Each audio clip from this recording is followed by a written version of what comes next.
Let's begin. Okay. Hi, everyone. I'm Michael Wayne with Voices for the Future. I'm Anadea Judith, co-creator of Voices for the Future. And today we're honored to have Elisabet Sahtouris with us, who's in Honolulu. So, and hi, Elisabet. I'm thrilled to have Elisabet, just letting you know. Yeah. And so I'll give you a little bit of background about Elisabet, and then we'll begin the questions. So Dr.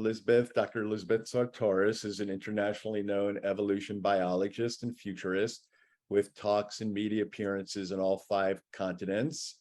In terms of her educational background, after a post-doctoral fellowship at the American Museum of Natural History, she taught at MIT, the University of Massachusetts, contributed to the Nova Horizon TV series, became a fellow of the World Business Academy with an honorary chair in Living Economies, a fellow of the Findhorn Foundation in Scotland, and is on the advisory board of Ethical Markets, Tree Sisters, and other organizations. In addition, Dr. Sahtouris is a co-founder of the Worldwide Indigenous Science Network and has convened international symposia on foundations of world scientists in sciences in Japan and Malaysia.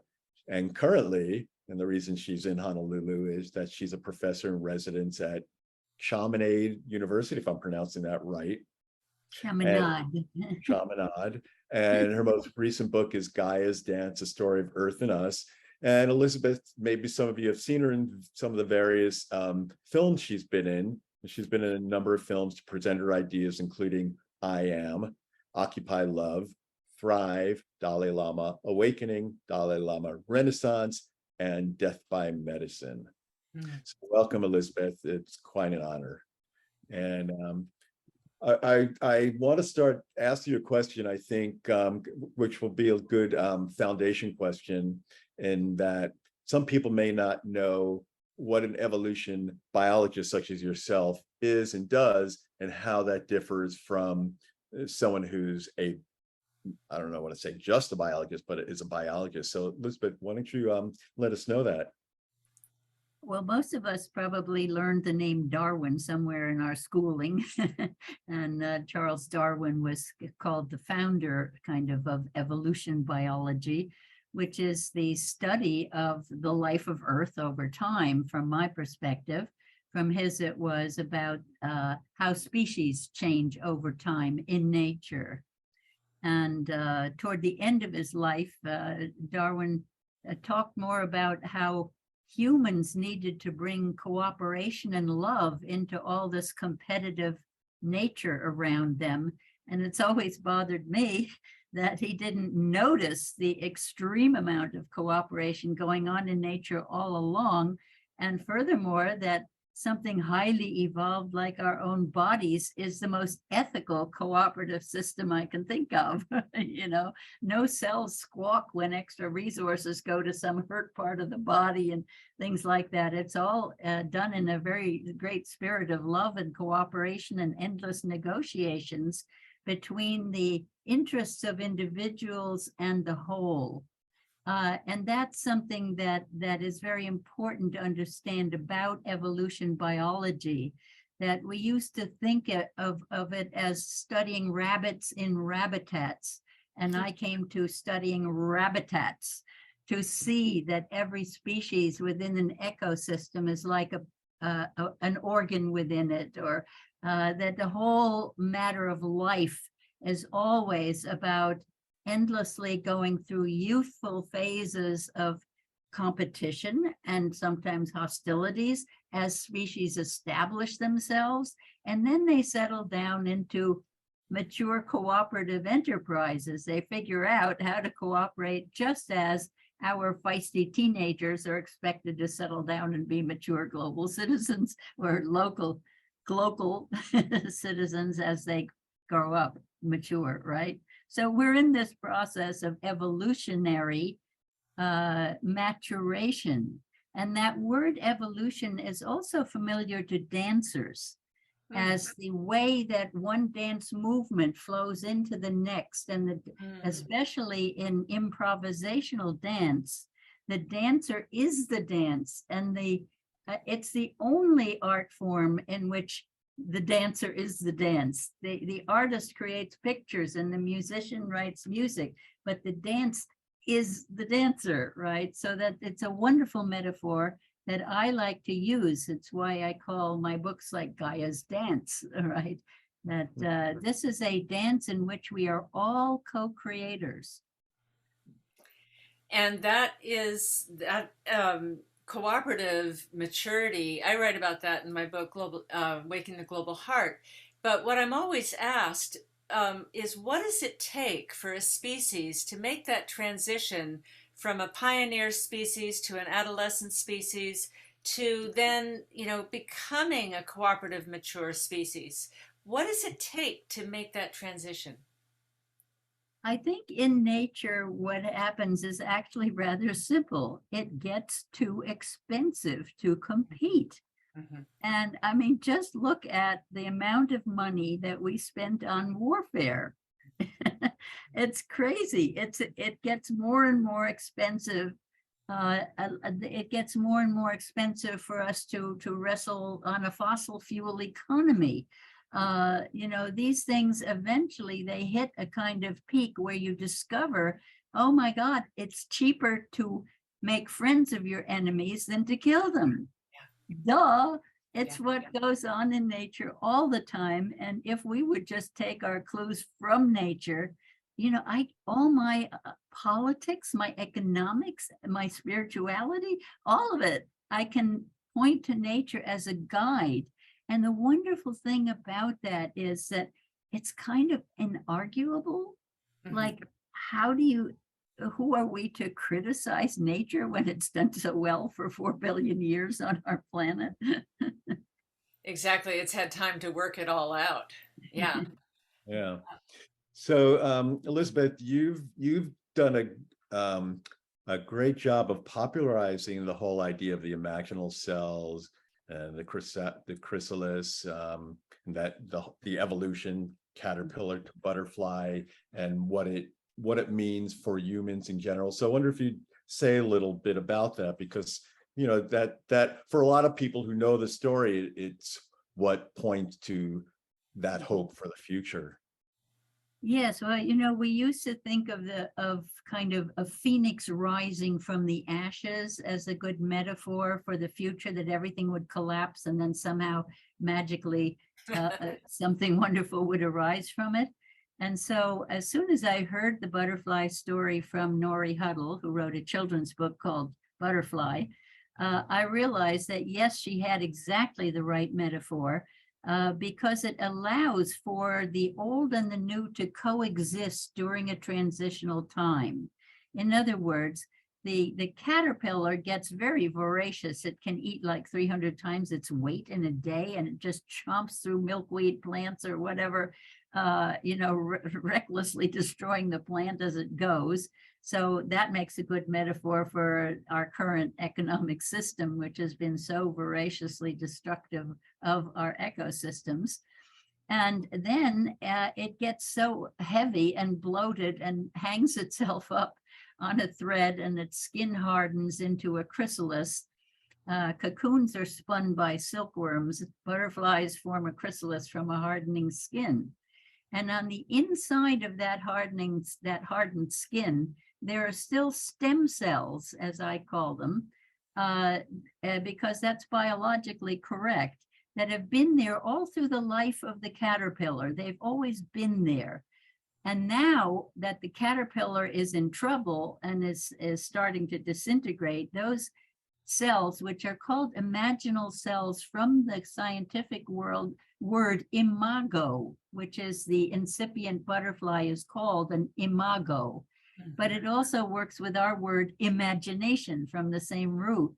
So as Nori pointed out in the book, all these little imaginal cells start linking up together, and they start building the butterfly from the materials of the caterpillar. In other words, it's a transitional time when the one is folding into itself and the other one is starting to blossom.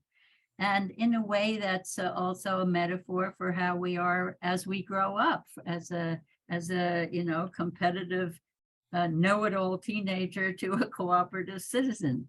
So it's been a good metaphor. It still is a good metaphor because people can see themselves as these imaginal cells co-creating a world that's more light on the earth, like a butterfly, right? That's not so destructive, and it has beauty, and it's often an image of love and or of psyche, of spirit.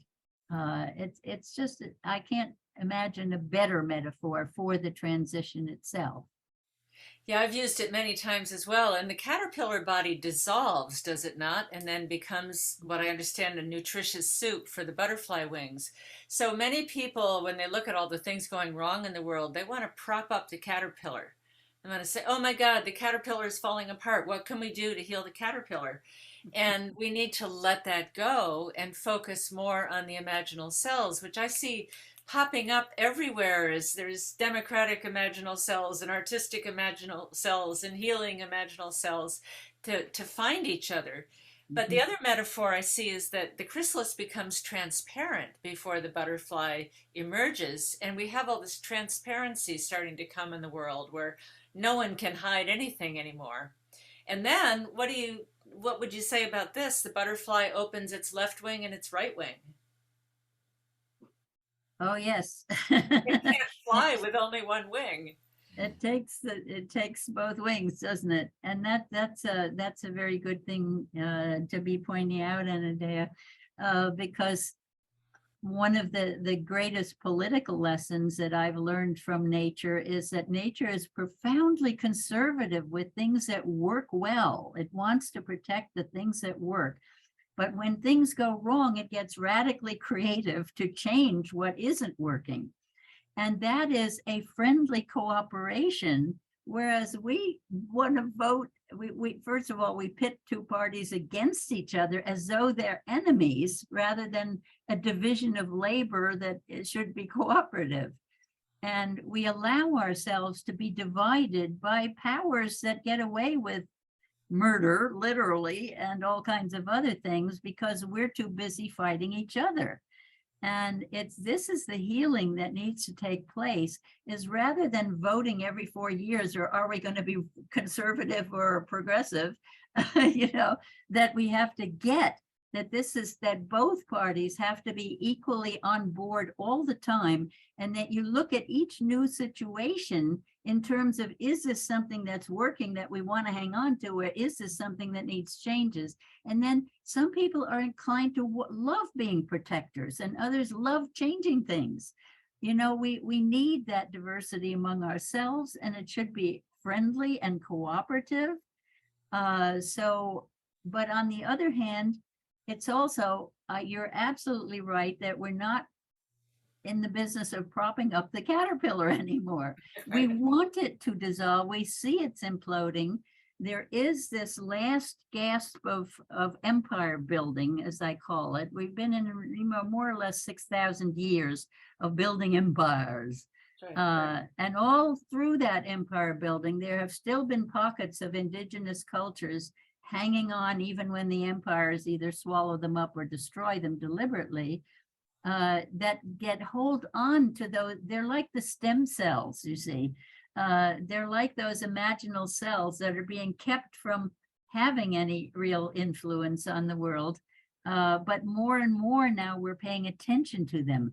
We're recognizing that they knew things about politics, like no indigenous culture ever votes on things to make a decision, right? Voting leaves out, often the votes are very close. It's interesting that the left and right are so equal that the vote is close.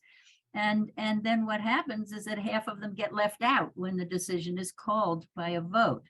Yeah. Now, in every indigenous culture that I have visited, you sit up and you dialogue about issues that need resolution, and it goes on and on and on. And if you want to get to sleep at all that night, you start giving a little of your more selfish than necessarily self-interested position, and you start negotiating more with your community, and you get the thing resolved.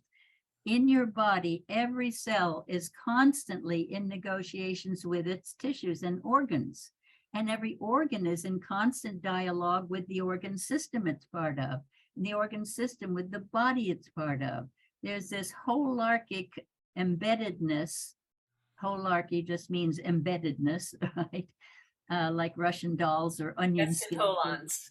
It's not a hierarchy where there's a top-down pyramid of command, but a holarchy where all things are equal, but the layers have to constantly negotiate with each other so that each one meets self-interest but doesn't become selfish. If you stop negotiating and only want your way and only care about your cells in the body proliferating, what do we call it? Cancer? Right. Yeah. Right. Right. Cancer are cells that stop negotiating and only pursue their own selfish proliferation. So all of these things are going on in our bodies. Our bodies are such a gold mine of information about how to run an economy, how to run a polity. Right? It's all there in biology. Michael, it's probably your turn to ask the question. So just in a little bit, I want to delve into more politics and economics. You and I shared a panel not too long ago, Elisabet, on democracy and crisis. But I want to get back to this biology and the imaginal cells. If the caterpillar is steered by its biology to become the butterfly, to let go of the caterpillar, what's the deal with humans that we can also listen to be steered by our imaginal cells and become these beautiful butterflies of human nature, and instead we build empires and we strife and we compete and we, some of us cooperate, but it's our world, our Western society, especially in the US, is not doing that. So what do you think, what drives that? Well, it goes back to the evolution biology story that we've been told. We've been told this story of what competitive creatures we are. And we're told that evolution is a good thing. It put us up at the top of this hierarchy, if you like, as the most advanced, superior creatures. And I would argue about that. And let's talk later sometime about plants. Because I don't want to get off track right now. But we've been told this Darwinian story of competition to the point where we don't even notice how cooperative we are. We live in hives of millions of people in cities cooperating all day long. We stop at the traffic light. We don't bump into each other. We don't hit each other on the sidewalk. We pay at the supermarket. We have clubs and conferences and dialogues where it's all, no city is possible without cooperation. In fact, the reason why the parts of the world in the Middle East and China, for example, that are building huge city infrastructures, physical cities, and then plunking people who don't have a relationship into them, expecting them to function like a living system, which they cannot do, and it ends up disastrous. And they start crumbling before they turn into any kind of a social entity. A city has evolved from a hamlet to a town, to a small city, to a large one, over time, with lineages, with relationships that get passed on through generations. It's always a coherent entity with conflicts within, but they get solved because there is a coherent community. And we have, not only have we not noticed how cooperative we are, we've also been deliberately having community taken away from ourselves. For example, when I was a child, I lived in a rural Hudson Valley of New York State, and everybody was feeding everybody else from small farms. There were no chemicals, so all the food was organic, plant and animal, and the plants and animals were feeding each other. And the social life was organized around something called granges. Now, young people today have never heard that word grange, but from the mid-1800s up, rural areas were given a social life by having a building called a grange, which served as a theater and a meeting place, a clubhouse, a classroom for teaching each other how to do things, and there was always the communication and networking going on in those granges. The young people were organized into 4-H clubs. That's right. And those, I just found out, still exist while the granges were taken away. The H's stood for health, head, hands, and heart. And it was, and there would be contests about who could raise the biggest pig, or who could can the best apples, or whatever, or who could sew the best dress out of the calico that the feed bags were wrapped in. They actually came in usable cloth for clothing. So there was a lot of cooperation, and especially, the New Deal, the original Roosevelt New Deal, which kept all these things going cooperatively. As a child also, I had to grow a victory garden, and I had to bring the plan for it into the schoolroom. How many rows of this and that did I have, and report on how it was progressing. And 40% of the food eaten in the United States during World War II came from these victory gardens, these local gardens that everybody was creating, whether they were living rurally or in a city. They would do it in the parks and wherever it was possible. So it's about our having to get a new story that allows us to see how cooperative we are. And it is coming in. It's coming in with evolution biologists like Tamsin Woolley Barker, who points out that there were only 6 social species evolved in evolution. 4 of them were the ants and termites and bees and wasps that we know about, and the other 2 are both mammals. Yeah, we're one. The other one nobody even knows about because they're underground. They're called blind mole rats, and they live by the millions in underground cities that are highly organized. So it's too bad nothing in between mole rats and humans, could do this. But there, of course, a lot of species have smaller community organizations, like elephants and dolphins, and there's just tons of whales and dogs, and that have the small societies, the other monkeys, right?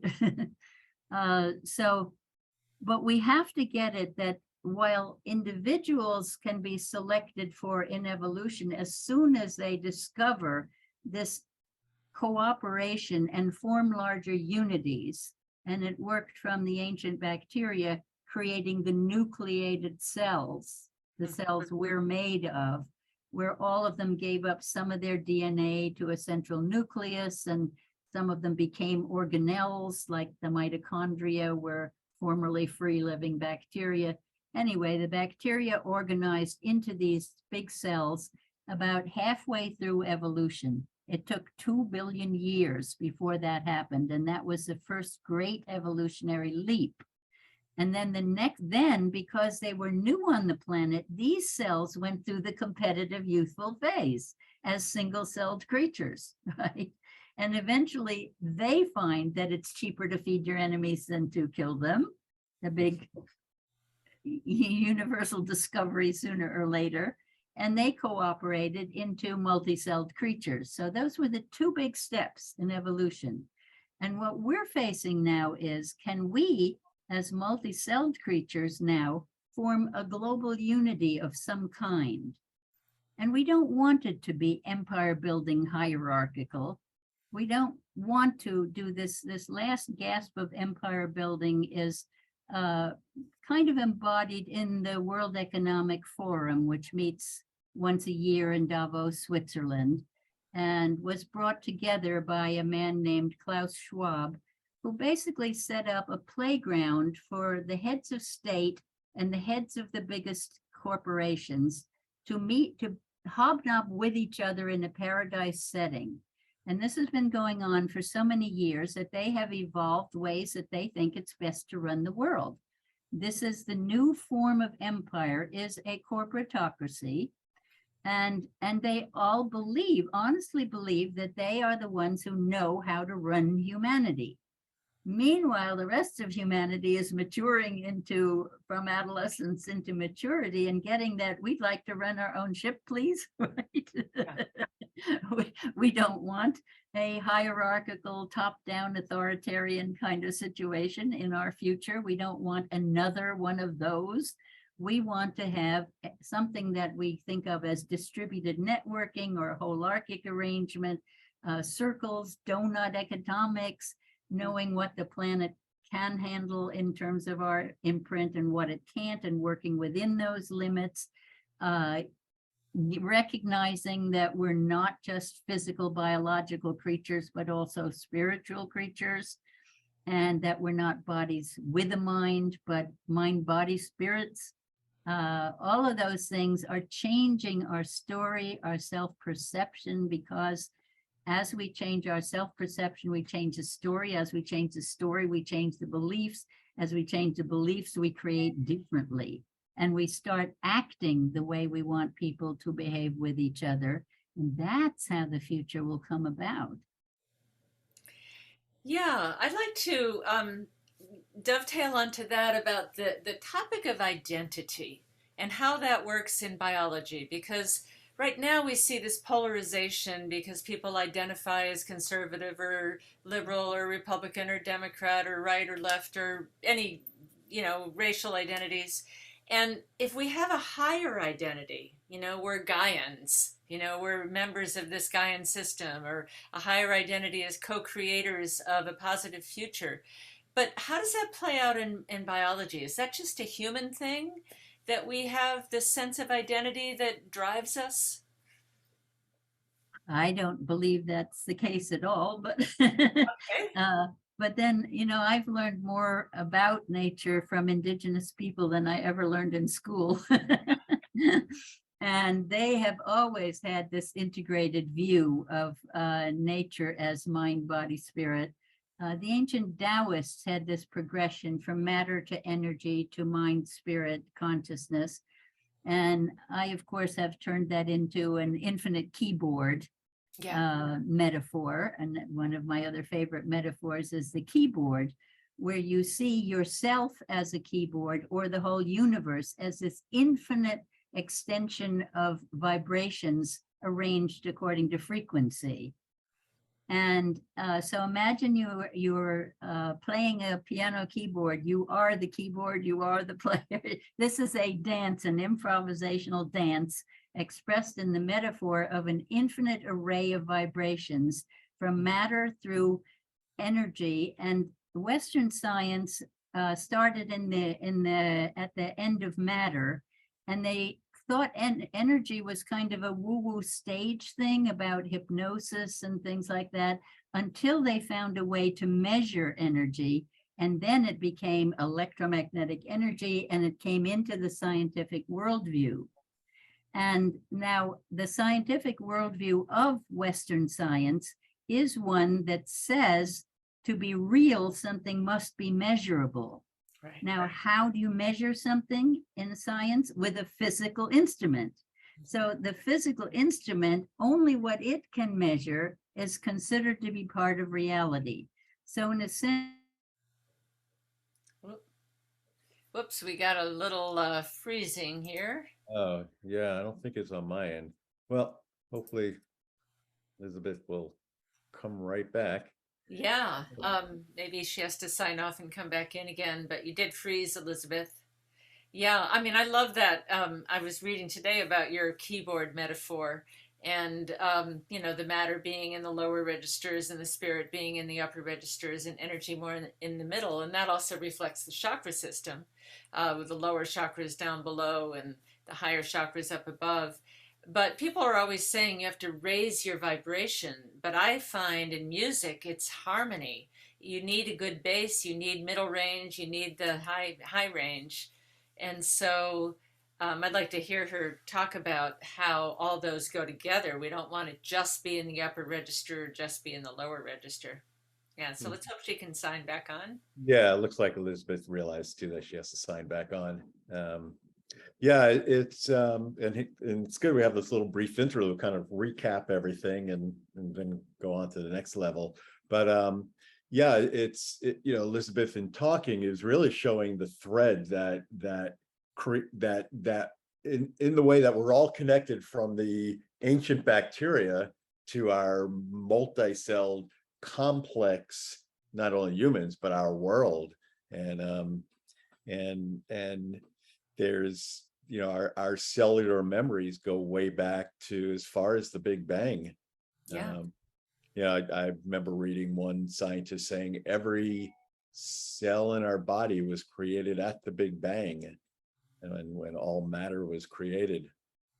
So So we have our ancestry there. And also, you can take that and look at Gaia or the planet as a living colossal organism, a superorganism that, it all came from a single cell that then divided and reproduced and divided and reproduced. And yeah, and Elizabeth and other people, economists and others talk about the living systems, like an economy based on living system, as opposed to John Perkins. I remember he talks about the life economy and the death economy. That our life economy would be the living system. Our death economy is just where we don't see the earth as a living system, so we're willing to rape and pillage the earth to get what we want. And in a way, rape figuratively and pillage each one another to get what we want. And that's hierarchy as opposed to holarchy. That robs the system of its integrity, of its, I always have looked at economy and money like, sometimes we call it currency, like the flow of blood in the body. And if you don't have the flow of blood nourishing every cell all the way down to your toes and your fingertips, you've got a problem in the body. And if you take all the blood and you concentrate it in one place, we call that an aneurysm. And that brings a organism pretty close to death. Yeah, Elizabeth talked about like cancer when we're not listening to the imaginal cell. Hold on, Elizabeth is calling. So here we are live on air. Hi, Elizabeth. Bear with us, folks. Yeah. Bear with us. This might be a good time to chat your questions in, type your questions in the Q&A. I don't see any open questions there yet. There she goes. Okay. Hey there. Okay. Hey, you're back. We did a good recapping of what we've been talking about. So you didn't miss anything, Elizabeth. Good. I'm sorry. I was talking about the keyboard and how Western science was getting stuck. I don't know whether it was fighting back or what.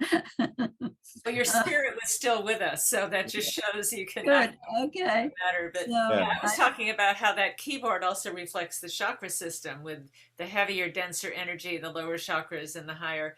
But when people talk about raising your vibration, we don't want to just go up here. We want an integration and harmony between, all the different parts of the keyboard.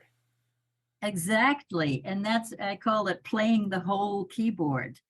And so I was saying that the founders of quantum theory had turned to Vedic science to explain the findings when they broke through matter into pure energy, into consciousness, into, oh my this intention makes things happen. And Einstein was saying things like, that the particle makes a decision, or I think it was that he talked something about that. Anyway, the point is that the Eastern sciences started in the field of cosmic consciousness and then just slowed the vibrations down to get to what we call electromagnetic energy and matter. So they had access to the whole keyboard, even when they weren't doing, well, they did a lot of formal research on the mind, the nature of the mind. In India, Vedic science is all about analyzing how consciousness works, right? So anyway, it's a great metaphor for all kinds of things that show you why we don't have to integrate science and spirit. We have to ask ourselves, why did we take them apart? And in nature, they have never been taken apart. So a tree, for instance, I can commune with. I can't communicate through language, but I can commune with it. And if anyone wants to really understand what that kind of communication that I call communion is about, get the book Kinship with All Life by J. Allen Boone. Yeah. It's a beautifully readable, eloquent story of how this man was taught this communion by a dog and ended up saying, while we had hours of deep conversation every day once he learned it, we were not man and dog talking to each other. We were the universe talking us to each other. And this is what I feel so strongly with trees. Another favorite book of mine is Brilliant Green by Stefano Mancuso, in which he shows that we have measured with physical instruments that trees have not only our 5 senses of sight, touch, taste, smell, hearing, but at least a dozen more than we have. They've been around on the planet longer than we have, right, in a sense. They go trace back to an earlier, even way back. And I have friends, trees, who have helped me do things, who have helped me heal, who have helped me communicate with other people because they can do this instantaneous communion across the globe, sometimes like from South America to North America in one case, from, where was it, in Hokkaido, in Japan. No, in New Zealand to America in another case. So there are so many wonderful things about nature when you see it as this whole keyboard. And if we get it, that we aren't bodies with minds, that we don't have souls, that we are souls, and recognize, for example, that your dream life is running in parallel with your physical waking life. And in your dream life, notice that you think table's there, you think friend appears, whatever. It's instant creation. And I think the world of matter may be about slowing down the process of co-creation so that we really get what co-creators we are. And another good thing about it is, of course, it extends the keyboard. The angels are envious of human bodies because they can't play the whole keyboard. So they can only play in the high keys.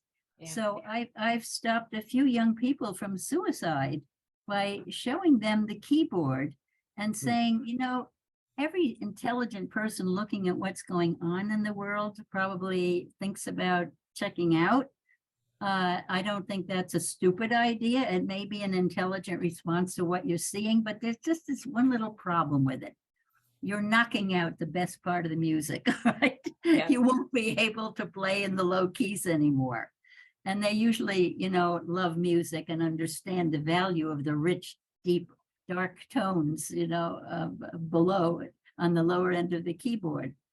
So I say, while you're in a body, you can reach the highest levels of vibration, but you can still have your feet on the ground. And indeed, one of my best friends who lives multidimensionally asked for years and years, what is the point of human life, and thought it was enlightenment for a long time and things like that. And finally came to the conclusion that it was our job is to ground cosmic love all the way down to our toes in the earth. It is not just getting it in your head intellectually. It's not even just getting it in your big heart. That's all part of it, but you have to keep going. You have to play the whole keyboard and ground that love here among us physical beings and get with nature, which always has had all these components, and turn to nature for solutions, economic solutions, political solutions, all these things, they're there. And it's because the tree can commune. And people are chopping them down in my neighborhood. It's breaking my heart. We don't get the rich gifts of them. You know, Native people used to say, sing to a tree.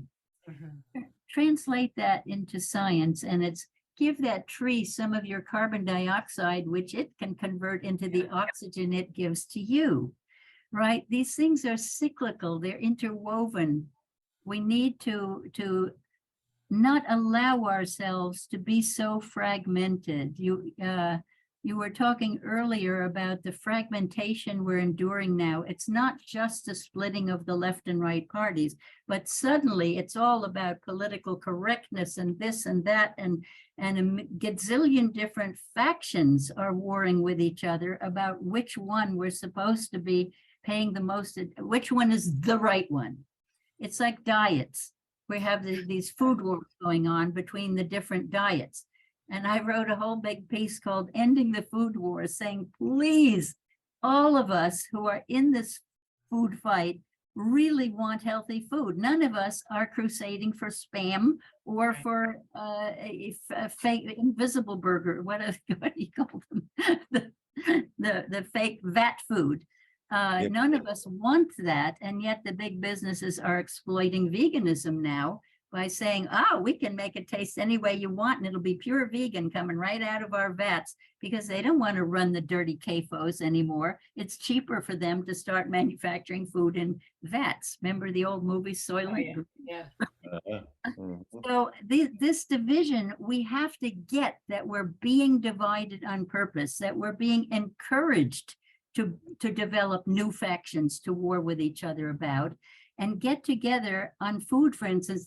Can't everyone crusading for healthy food be on the same team? Otherwise, we'll never get healthy food. If they can keep us warring with each other, we'll never get healthy food across the board. And then, are we big enough to allow each other to let our bodies determine what we want to eat? Do we have to tell each other what to eat other than let it be healthy? Right? Can we have that much individual freedom still? And the closer it is to the earth, the healthier it is. Michael, yes, and you have a whole lot of argument. You can. By the way, you can call up scientific arguments now for anything that you want to try to prove. It's that wide open, and I'm sorry to say, science does that much very iffy stuff as being serious research. Yeah. So yeah, we could talk on any of these subjects for quite a while, Elisabet. I want to go back. I said earlier I wanted to delve into the politics and economics from this aspect of cooperation. You mentioned the New Deal administration of Franklin Roosevelt, and that truly was a landmark time, even though the U.S. and the world was going through depression. But it was really for the first time ever, possibly in the world, the U.S. led the way as a social democracy, and the U.S. continued that way for decades, though Europe has really picked up the baton, and the Western European countries now are the social democracies, which is all about social, I don't want to use the word socialism because everyone gets buzzed about that, but just people working together collectively. And the United States, on the other hand, has become, it is not a social democracy, but some call it a liberal democracy, but really it's a neoliberal democracy. And it's really at the root of why things are are really falling apart in certain ways, many ways in the United States. So as I mentioned, Elisabet, you and I had been on part of a panel discussion on democracy in crisis. So I'm wondering if you could, kind of talk about that, this lack of cooperation, because in the United States, this neoliberal democracy is all about rugged individualism, free markets, government not involved. So, and this kind of plays into this whole cooperation and where Invisible hand, yeah. yeah, Yes. yeah. Yes, you're absolutely right, Michael, about our having been a social democracy or close to a real democracy at that time when we were pulled out of the Depression. And then, of course, that was fueled by the Second World War, which we did get into, and we did successfully conclude that one. And we became then the leading country in the world. Our GIs were everywhere. Kilroy was here, was all over the world. They started intermarrying with other cultures. English became the dominant global language. All of that stuff happened, and it led to the 60s when we were heady enough to think we really could make this an actual democracy, meaning by the people, for the people, right? That was really what the 60s revolution was about. Well, it horrified the corporate structure that didn't like Roosevelt's New Deal, because it was, they were being deregulated, and they were paying, actually businesses were paying 70 to 90% of their income in taxes at that time without a huge fuss about it. That's why the social programs were working. Now, in the reaction to the 60s was the 70s, when neoliberalism kicked in and started to take away the Granges, take away the sense of community. Community is a bad word now. It's called communism. So we can't say community anymore. For decades, we can't even talk about community for fear of being labeled communist. And there are examples in the world of, for instance, in Mondragon in Spain, there are urban cooperatives that were founded by a Catholic priest about 50 years ago, who went into bars and wherever young people were hanging out and said, what if we want to do a culture that's neither capitalist nor communist, but is based on loving human relationships? How would you do it? And they talked and they talked and they talked, and they built these cooperatives, which to this day are working. They survived the 2008 crash better than anywhere else. And one of the first decisions they made was that no one should earn more than 6 times the lowest income. So they had a spread of income. The boss could make more money than the worker, but only 6 times as much as a janitor, let's say. And this is working. It is based on loving human relationships. And in Sri Lanka, the Sarvodaya movement, which has 5,000 villages and hamlets, all working together in rural self-development, their whole principle that it's based on, that every child is taught to meditate on, is inner peace and generosity. Just think, if everyone becomes a peaceful grown-up in their world and thinks in terms of, what do I have to give? Do you need more? The Dalai Lama had put it into a single word: kindness. We know that these things are possible. We know it works within families and even in small communities. We haven't understood holarchy, so we don't think of the global economy the same way. We don't think in terms of living by such principles. Mm-hmm.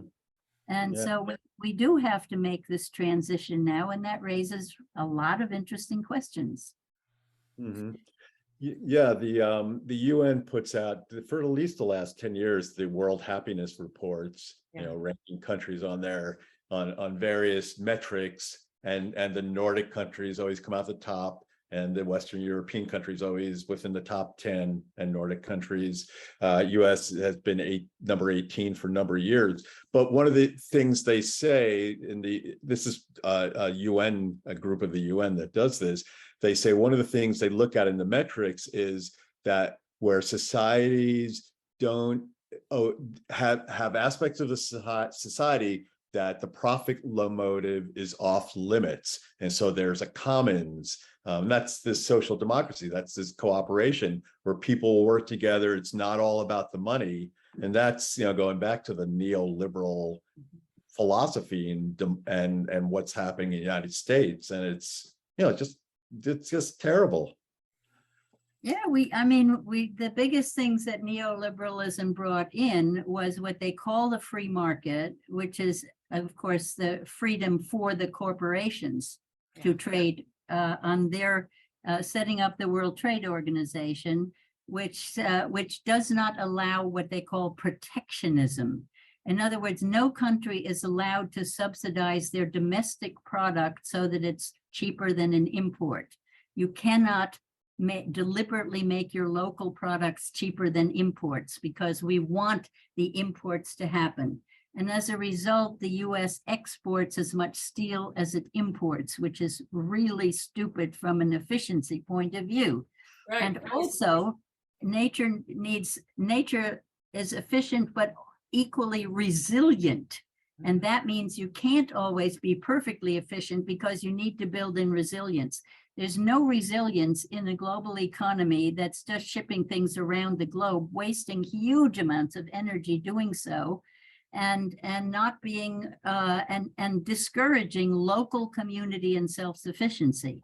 So these things have to go. We have to understand how the rules have been made by the corporatocracy for the corporatocracy believing that they know what's best for everyone else. And at this point, they want to run everybody through their iPhones. You're going to get a basic income as long as you get a good social credit score and you're doing as you're told.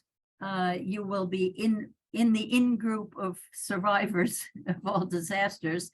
And if you don't, then sorry, but you can't get the food anymore if you haven't done what we've told you to do. And this is a extremely dictatorial kind of situation that they're bringing in without our noticing it. COVID was a very good example of trying these things out. How obedient can you get people to be en masse by scaring the pants off them, right? And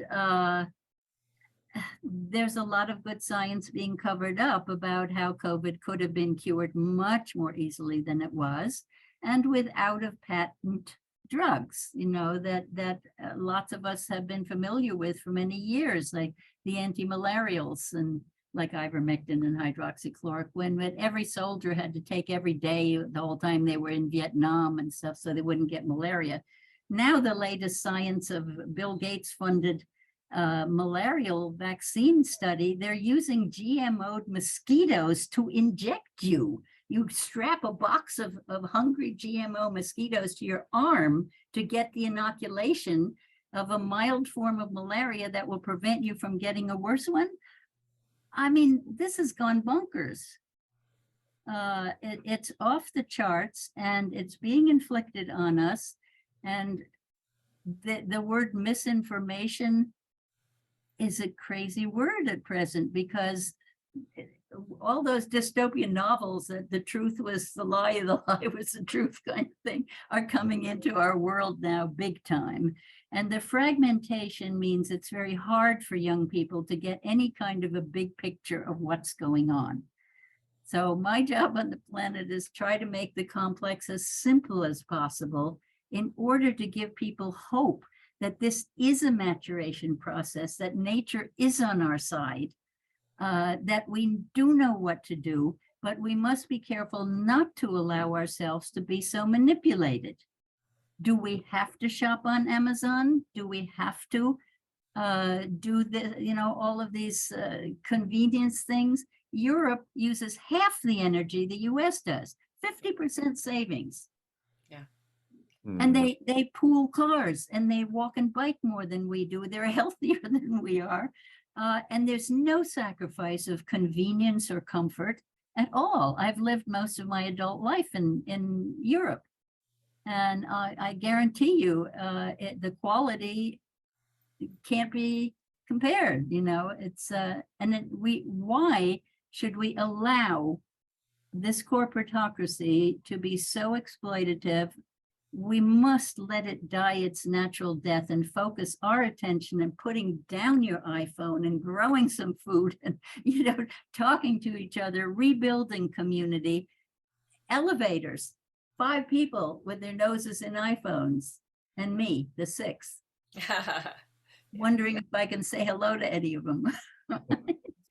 Well, in many ways, all this really is breaking down. I mean, you talk about the tremendous energy wasted in shipping things from far away, but now the supply chains are getting disrupted. And I actually see that as a good thing because it forces people to reorganize at a more local level, which is much more efficient and much more community producing. Because there's no community in the, international shipping. There's, it's not when people, share locally, there's a cooperation going on.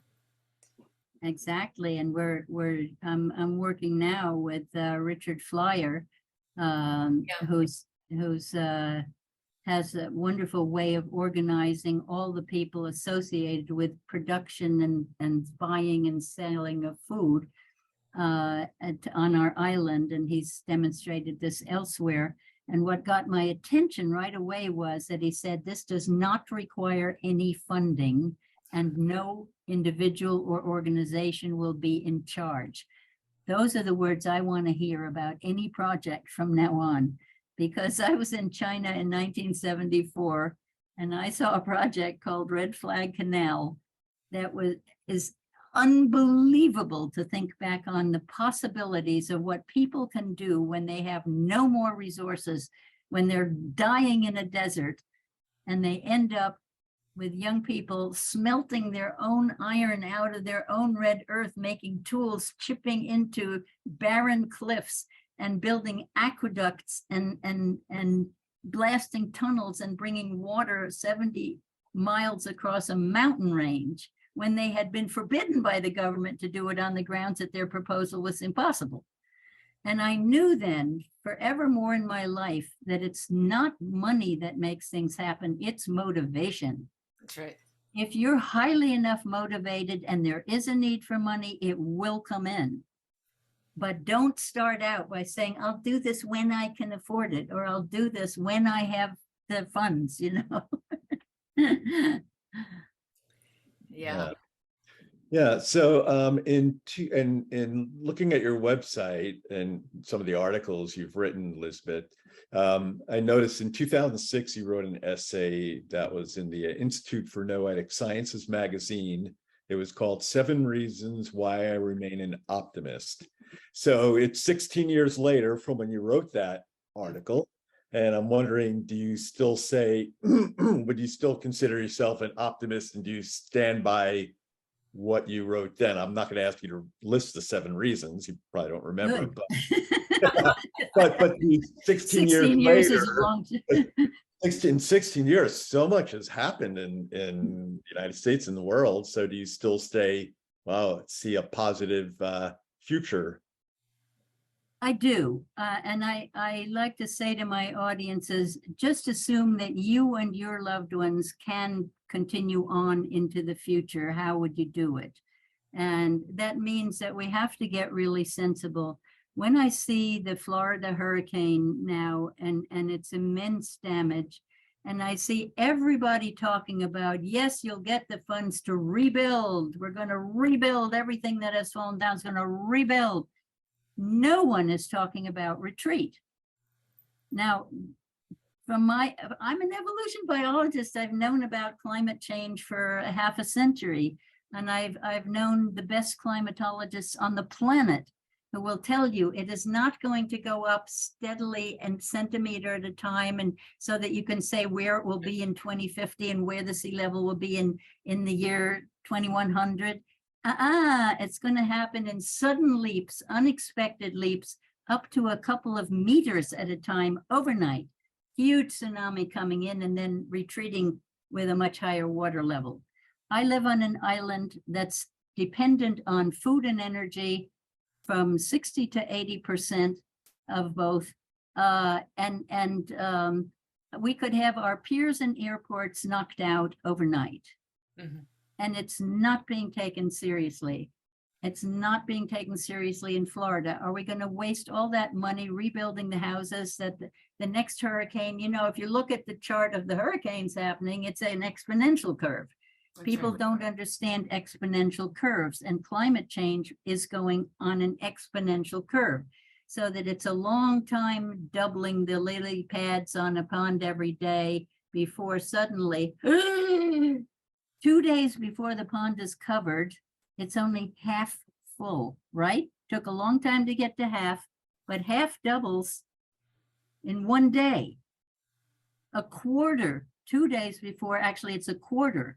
That doubles to half, and half doubles to whole. That is the exponential curve. There's the old story of the rice grains on a chessboard, where the emperor wants to do a peasant a favor because the peasant has done something wonderful. And the peasant says, just put 1 grain of rice on the first square of a chessboard, and 2 on the next square, and 4 on the next, and just go and do the board that way. Well, of course, it turns out there isn't that much rice in the kingdom, because by the time you get to those, what are they, 64 squares or whatever, it's just totally out of sight. Now, we know that no curve that's about human life. Population growth has followed the exponential curve. The fossil fuel energy curve parallels the population curve exactly, because fossil fuels did enable us to make a much larger food supply, a more dangerously toxic one as we went, but larger, so we had more population supported. So all of these curves, climate change is exponential. We have to get that. 13 of the largest cities in the world are at sea level, largest 20 are at sea level. Their piers and airports will be vulnerable. The sewage, of course, backs up first. And that's a health hazard that's big time. And that's happening here already. And we've had waves during storms now that wash over 2-story buildings as they come in. And we are getting the refugees from Pacific Islands. This is real. I don't know how to stop this. You know, Jim Lovelock, the author of the Gaia hypothesis, who just died on his 103rd birthday. Jim told me way back when I was living on a little Greek island in the 80s, and he came to see me and stayed for 10 days of these incredible conversations.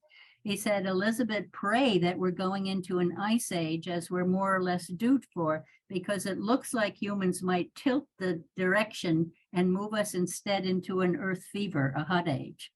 And while humans have survived a dozen ice ages, we have never had a hot age since we came, but the earth has had them. The earth has completely melted its folds, polar ice, and it's completely covered in snowball earth. It has all of this repertoire. But once you kick something that big into one direction, it's very hard to stop it, because just ask yourself, the more the ice melts, the hotter it gets, right? There's less reflective surface. The hotter it gets, the more the ice melts. That is a positive feedback loop. How do you only one of the many tipping points? You know, the burning of the forest puts more carbon in the air and less trees to fix the carbon. I mean, it's just, there's many of these tipping points that are all going to feed into each other and collapse like a house of cards. Yeah. So on the real side, I think humanity's numbers will be decimated. This is why I don't even bother worrying about population control, because unfortunately, it's going to happen because we're not prepared. We're not prepared. We rebuild the house and wait for an even bigger hurricane. And then we drown in that one. You know, the fires, the floods, the famines are happening around the world. It's horrible. But we're not a social democracy anymore, and we don't make sure that the hungriest are fed first. So if we are going to think in our own self-interest about ourselves and our family, and we're in survival mode, it's true. And so we have to find ways to become more food self-sufficient, more energy self-sufficient, to recognize that we don't need anywhere near the kinds of things we have. We don't need this huge number of cars. And no matter how well they run without emissions, an electric car is full of rare earth metals and minerals that are extremely expensive and destructive in order to build it in the first place. We have to use some of the things we have now, but can we think in terms of let's not make any more new plastic, only recycle the plastic that's here? Can we say, let's not mine any more metals, let's recycle all the metals we already have and think about what technology do we really need? Stop building all these ocean freighters to ship stuff around that is unnecessarily shipped around. We have to fight against organizations like the World Trade Organization because it's not good for the people. It's not good for local economies. I did hear one great idea from a man named Ross Jackson years ago. Ross is the one who funded the Global Eco Village Network to bring together all these eco villages developing in the world. And he also had an idea for a Gaian League of small nations that would break away from the World Trade Organization and fund equitable trade with each other on a basis of necessary imports, things you can't make locally. And I thought it was an incredibly good idea because then it could become an attractor for more and more countries to say, oh, wow, they're viable and we're not, right? Well, I tried that out in New Zealand. I sent his book ahead of one of my trips to New Zealand a good 10 years ago. And you know what they said to me? We've just gotten accepted into the big league and you want to make us small again. Oh, wow. Well, small is beautiful. Schumacher was right about that. But small means the cells in your body are beautiful. It doesn't mean you don't have a whole body, right? Yeah. I do go on, don't I? Oh, that's okay. Oh, that's great. So if we have one person entered a comment, and then if anyone else wants to ask any questions, looks like you'll have to do it in the Q&A box, which is in the lower part of your Zoom screen. So Sheila asked, she said, not a question, but a reflection after something Elisabet said. While I was, and so Sheila says, while I was walking in the woods today, I thought about how amazing we are at co-creating when we look at the creations through generations. So that's a reflection on our part. I don't know if you want to add anything to that, Elisabet. Say that last line again. She said, while I was walking in the woods today, Yeah. I thought about how amazing we are at co-creating when we look at the creations through generations. Well, certainly humans have proved enormously creative. And I mean, look at our artists, our musicians, our scientists, our and our philosophers and our peacekeepers. And boy, do we need the peacekeepers now. I think conflict resolution is a huge thing we should all be working on. And that means among ourselves. Don't get too caught up in any one of these factions now that's claiming to save the world if you join them, right? And if you reject all the others. But try to, I like to say, when you feel like you're in a dark hole, take your consciousness up high. I mean, who hasn't played on a Hawaiian beach like this during a dull lecture, right? You can move your consciousness. Move your consciousness up high. Look at this human drama unfolding below you. Notice how the currents are working. What does it mean for another wave of empire to be attempted while all kinds of other people are growing plants in the cracks of the crumbling concrete? And if you've been beating your head against a wall trying to do something that isn't working, look instead, where can you join a flow that calls to you? Because we need you, whether you're a gardener or a computer repair person or a bread baker or a scientific researcher or what. We need everybody. A politician, are you crusading for people to vote for better candidates? All of that is needed.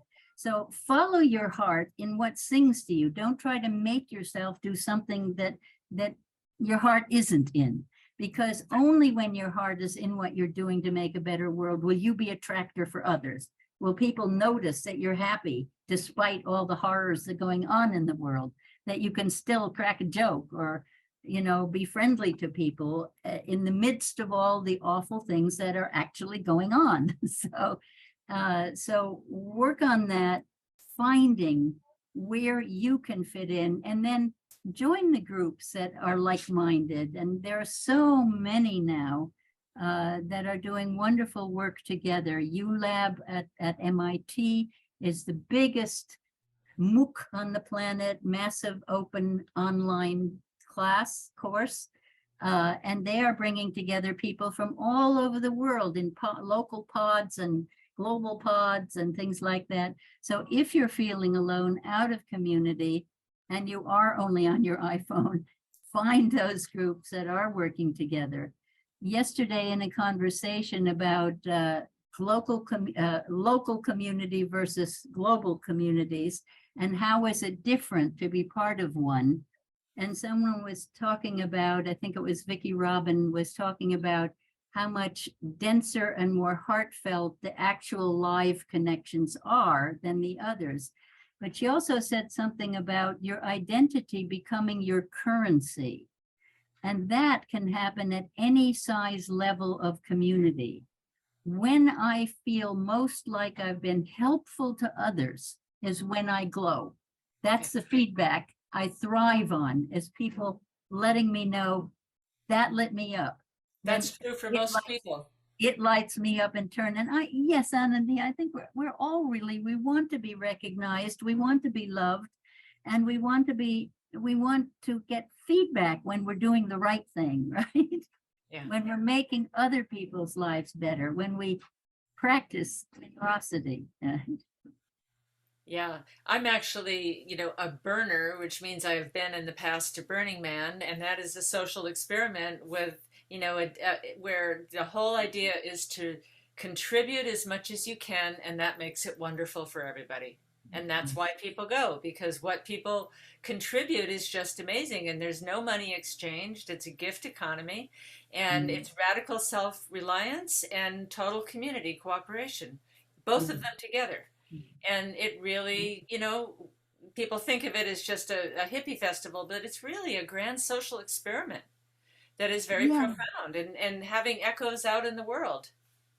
Absolutely. And there are many in the United States. One of the things I was an instigator of was BALLE. BALLE stands for Business Alliance for Local Living Economies. Yeah. I introduced the term living economy to Social Venture Network in the 90s. And this is a large network of people now who are understanding things like that you can have local currencies. I would love to see a Hawaiian currency called alohas that the state government gives to people so that they can start trading it. And the government of the state would say you can pay your state taxes in it. That would make it legitimate. And the beauty of it would be they'd be useless off the islands. They would only work in parallel with the dollar. You don't interfere with the dollar. But these are legal. They're perfectly legitimate. That started with Ithaca Hours in Ithaca, New York. And within 5 weeks of trading Ithaca Hours, where they got enough people together to have the faith, a currency only works because people have faith in it. If you didn't have faith in your dollar, you'd let it blow out the window, right? So these things are possible to do. Within 5 years, the local banks were accepting this currency because so much trade was being done in them. So this is a way of becoming independent of the caterpillar, building the butterfly by managing your own resources with your own money pool. In New Zealand, they have money pods where a group of 6 people get together and pool their money so that they, or half their money, so that they can borrow from each other. And it turns out cheaper to build a house than to buy a ready-made one. And then they end up helping each other build it. And these are the ways you divorce yourself from the caterpillar into you make the transition into the butterfly world by finding out more and more things that you can do, whether it's local or global. There are always things you can do. That's why we're having this conversation. And one of the great things that came out of COVID was that we have so many more of these conversations. But let's not forget, when we go out of the house, to maybe put the cell phone in your pocket as you walk down the street, so that you can say hello to people. I saw COVID is our going into the chrysalis, actually. When people Yeah. had to cocoon in their homes, they were going into the chrysalis. Michael, you had one last question, right? Yeah. I think this will be the last question for the night, unless anyone wants to add a question. But it's simple. I just want to say two words and ask what your thoughts on the words are: scarcity and abundance, used both economics and spirituality, psychology. But what do you think of when you hear those words, Elisabet? What do you think? The first thing that came to my mind was when the Europeans first came to what became the United States. They were just gobsmacked by the fact that there was so much fruit on the trees and fish in the rivers and this incredible abundance of food everywhere. And then, of course, they started stealing food from the Indians, and the Indians were saying, "Who are you people? Like, we're happy to invite you to a meal if you're hungry," right? And where do you come from that you not only take things from us but from each other, and that you carry weapons when you go out, and all they were shocked because they were living within the abundance of nature themselves, and they had the Haudenosaunee had the only true by the people for the people rule I know of. They may not want to be labeled a democracy because it's become a bad word in some places, but they did. The grandmothers chose the chiefs, and then the grandmothers could stand behind them and take them out of power if they didn't serve their people. They knew because it was a local enough economy so that they knew which boys would grow up to serve their people. The Quakers make decisions by communal dialogue and meditation, reflection and dialogue, holding space. And we have taken up the talking stick ideas in our own circles of passing. So there's that scarcity and abundance. As scarcity becomes a mindset that we have been raised on. There's never enough. No matter how rich you are, it's never enough. You want now the big thing is huge yachts, buying the biggest possible yachts, and that way you can move away from your neighbors, and if sea level rises you can float. Anyway, Yeah. It's gotten so bad that sometimes you really can have a good laugh about how really crazy it's become. And then you can say, wouldn't it be nice if life were a little bit simpler again? You know, part of me longs for that childhood where I was free to roam in nature without fear of being attacked there, either by animals or humans. And now you're not allowed to run in nature because of the danger of the humans you might encounter there. And just having, Oh, she just froze again. oh, well. My goodness. Well, abundance and scarcity. Nature is abundant. An apple tree makes, tons of apples, and many of them rot on the ground, and it never says, do you have an ID? Or, are you worthy of taking an apple? The apples, it just produces them and they're there. So I feel that, when we're out of touch with nature, that's when we get out of touch with abundance. Mm-hmm. Well, we're getting to the end of our time, but we should wrap up formally with Elisabet, who is frozen at the moment. Lower keyboard is, we're still feeling her spirit, but yeah. And she signed off, so she's going to sign back on. Yeah, and everybody for the most part has stayed on the call. Thank you, everyone who have attended. We'll give it a couple of minutes because Elisabet, like time before, she went off and she got back on. She called me, but she got back on her own. So and this could be a good moment to type questions into the Q&A if you want. Yeah, it's scarcity is our economic system is really how it runs. That there's just the thinking. There's just not enough for everyone except for the privileged few. It's abundance for the privileged few and scarcity for the masses, which is really austerity, which is a really not good way to run things. So Yeah. yeah, if anyone else has any question they'd like to, that has come across their mind, we'll see if Elisabet is going to come back on. And then if not, we'll I'll have say to good wrap night. up. Yeah, we'll say good night on Elisabet's behalf.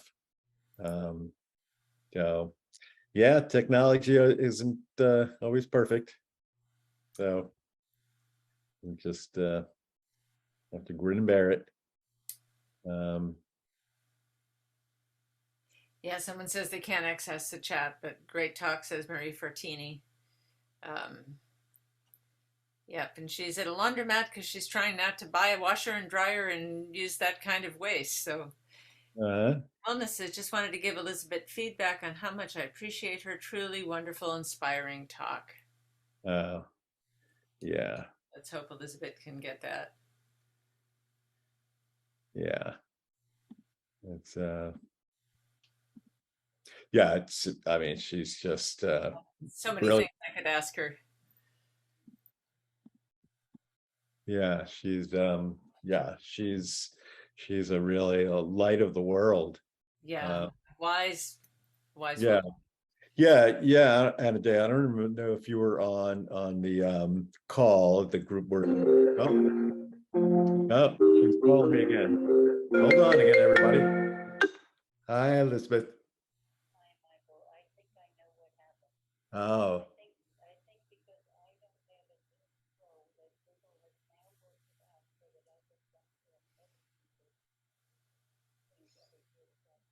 Oh. Well, we're wrapping up. I don't know if you want to come back on to. Okay. Okay. All right. Well, thank you, Elisabet.